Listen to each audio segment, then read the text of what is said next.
Hey, what's up, guys? This is Mr. Leventhal, and today we're going to be talking about the government and economics of Africa. So, in this presentation, this video, we're going to talk about three different countries. We're going to talk about South Africa first, where you'll be taking notes on South Africa, then Nigeria, and then Kenya. So, for each of these countries, you'll be taking a few notes on government and a few notes on the economy of these countries. So let's get started with South Africa. I'll give you a little intro first on this. So most African countries gained independence from Europe in the 1960s, some of them before that, and some of them in the 1950s, some of them a little bit after that, but mostly the 50s and 60s.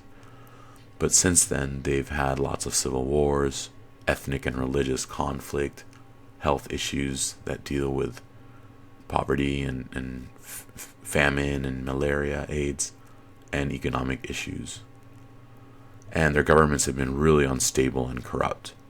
We can see in this picture here, it's a political cartoon and it's showing, foreign aid, money being donated to Africa.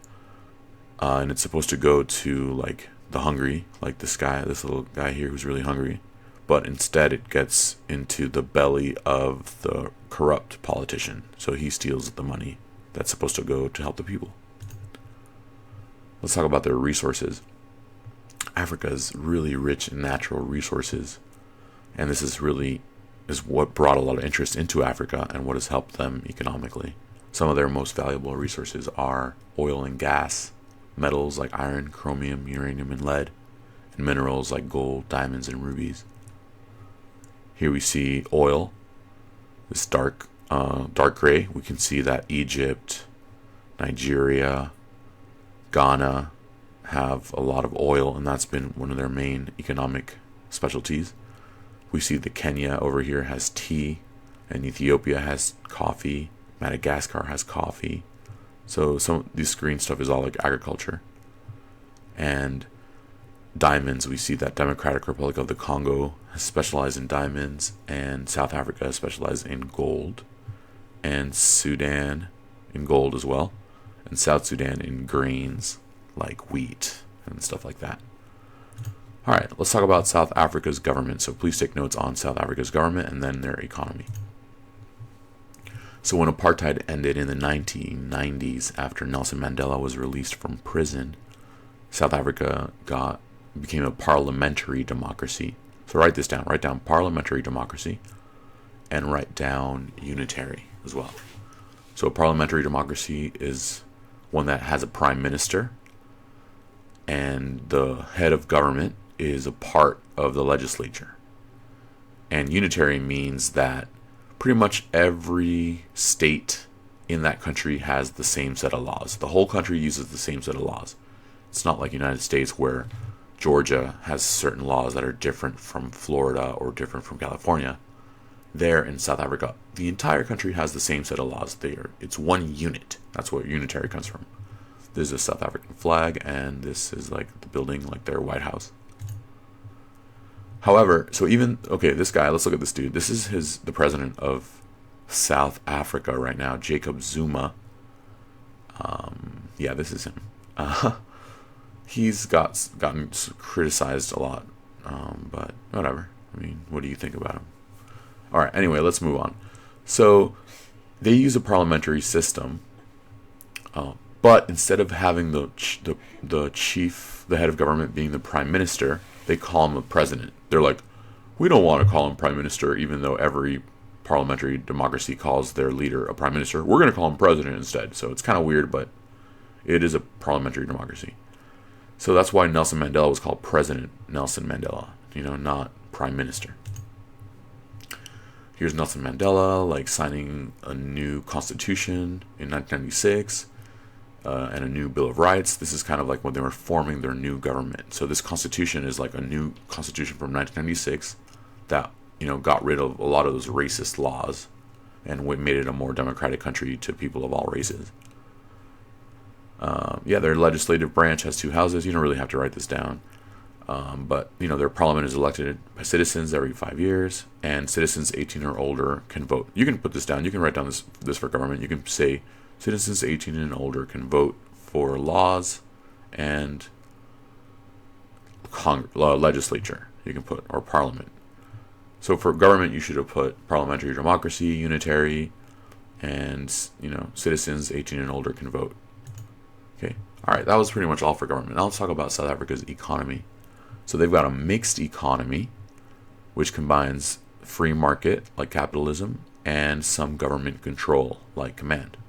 And South Africa actually has the highest GDP per capita in Africa. So they're doing pretty well for African standards. Let's look. In 2012, their main exports were gold, diamonds, platinum, ferro alloys, which are like metals for like cars and like railroads, and cars and coal. So really a lot of gold and diamonds and platinum.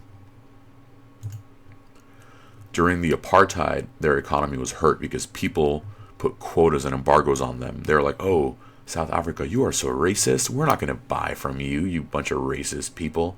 We're not going to buy from you. So that really hurt their economy. But ever since they stopped being super racist, people have started buying stuff from them, like gold and diamonds, and their economy has gotten better. And this is some images of their rand, which is the South African currency. Check it out. It's got like a leopard or a cheetah, Nelson Mandela, like a cool ox. And South Africa is home to like half of the world's entire gold deposits. Here you can see a gold mine in a city in South Africa. Then there's like, they found like a ton of gold in this mountain here, and they've been mining it and mining it and mining it. I'm going to show you guys some pictures of this. This is the Finch diamond mine in South Africa. Look how huge that is, guys. Look at this gigantic diamond deposit area. They've been mining this for like years and years, getting tons of diamonds out. It's huge. Here we see a platinum mine in South Africa. They come in here with their pickaxes and tons of tools and machines, and they dig and they get minerals like platinum from the rocks. So they've done a lot of platinum mining, and so they've invested a lot in gold and diamonds because that's what they have. So they've been making a ton of money on this, and they're also a major producer of agricultural goods and motor vehicles. Like here you see them, South Africans, making cars. Here you see this guy really proud of his butternut squash that he farmed. You see some South African farmers. So they do a lot of farming. They make cars, and they mine gold and diamonds and platinum. And this will be the last slide that we'll do for this video. This is Cape Town, a city in South Africa. And you guys can see that they do pretty well. I mean, look at this beautiful picture. This is a stadium here, probably for soccer and rugby. Rugby is very popular in South Africa. You see a golf course over here. Cool like buildings here near this beach. People probably go tanning and swimming here. There's like all these cool yachts and boats. Very beautiful, very developed. So South Africa, Cape Town, this is a very beautiful city in South Africa. All right, that'll do it today for the government and economy of South Africa. In the next video, I'll be talking about Nigeria's government and economy. Thanks for watching.